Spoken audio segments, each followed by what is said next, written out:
What's up, guys? We're back here again with yet another Zach Toys Minuteman review, and today we're going to be taking a look at the brand new-ish Hulkbuster from Marvel Legends. Now, I've wanted this for a while.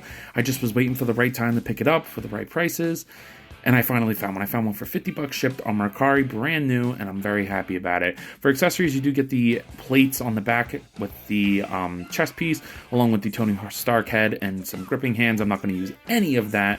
In fact, I will be gluing it because, as you can see when I'm playing with the articulation here, they just pop off immediately. So I'm going to do a little bit of glue in each of them, just enough to hold them there, but if I ever want to take them out, shouldn't be too hard. Other than that, aside from being a little tight, the articulation's pretty awesome. I mean, the sculpt and paint is great too. I'm just happy to have a big old comic book Hulkbuster. What do you guys think?